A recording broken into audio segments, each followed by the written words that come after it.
colonial forces marched from Smith's Castle and attacked over 1,000 Narragansetts at this fort. This is the approximate location of the fort.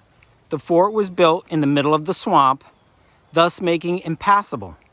But in December, the ground was frozen, the swamp was frozen, and the colonial forces surrounded the fort and made it across the ice.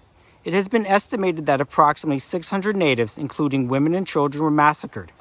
As the colonial forces bridged the defensive barricades, they burned the wigwams within and drove the natives from the fort. Many of the natives escaped into the cold, bitterly swamp, but they died from exposure in their wounds and the freezing temperatures. Over 150 colonial militiamen were also killed or wounded, and some dying due to the freezing cold on their march back to Smith's Castle. Not surprisingly, after this senseless massacre, the Narragansetts, who had wished to remain neutral, fully joined King Philip's coalition. The Great Swamp Battle was a crucial turning point in the war. It forced both the colony of Rhode Island and the Narragansett tribe, which also had remained neutral, into the war.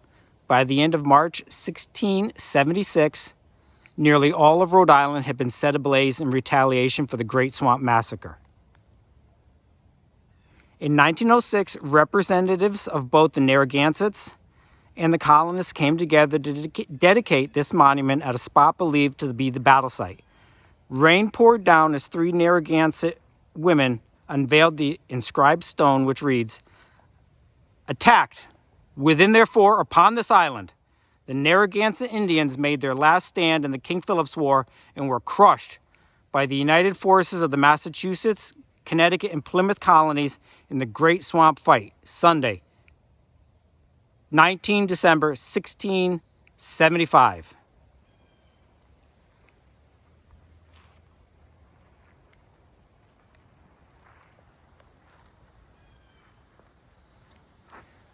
The stones are all here to represent the players in the battle.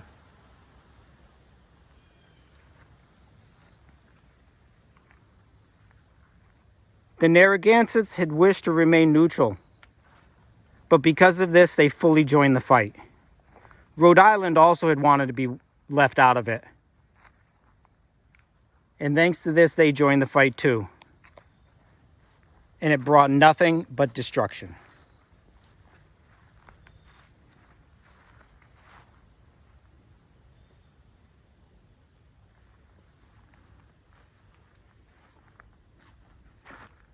As a side note, if you come explore this, the trail is not marked at all.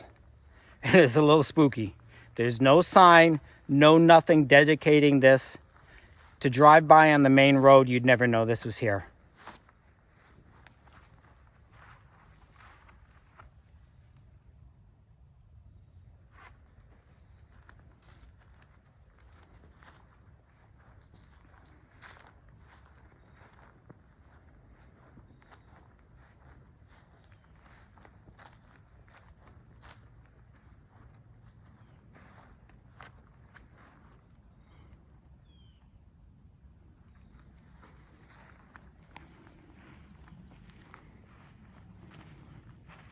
The grass is mowed, but truly this was a significant turning point in the early colonies, in the relationship with the Indians.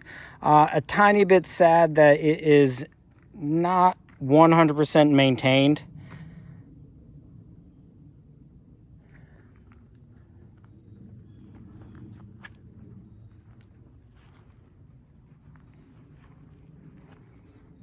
It looks like they do get visitors. I'm not quite sure how recently.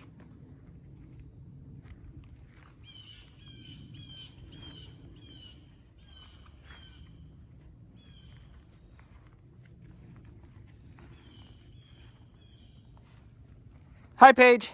Hi. Paige is being a champ. I tried to film this like 30 times. Mosquitoes are killer out here because we're in a swamp.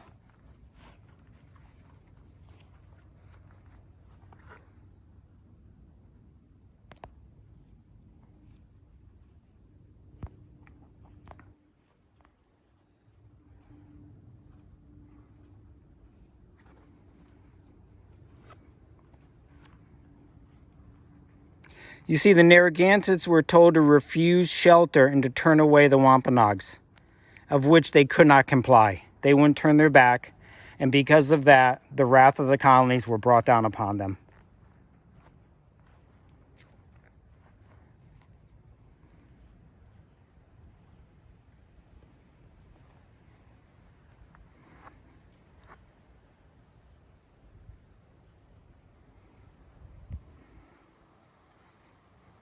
We are about 1.5 miles from the main road. I mean, essentially the trail is this, not marked at all.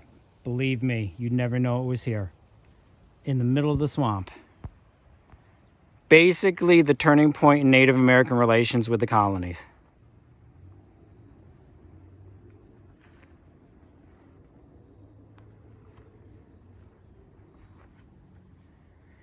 And like we said earlier, I don't know if I covered it, they built this in the middle of the swamp because no colonial troop was going to traipse through it. It was a perfectly defensible position until the swamp froze. And when it froze, the colonial forces attacked. Well, that was great, Paigey. Thank you for putting up with me today. You're the best little girl ever. Thank you. All right, well, until next time.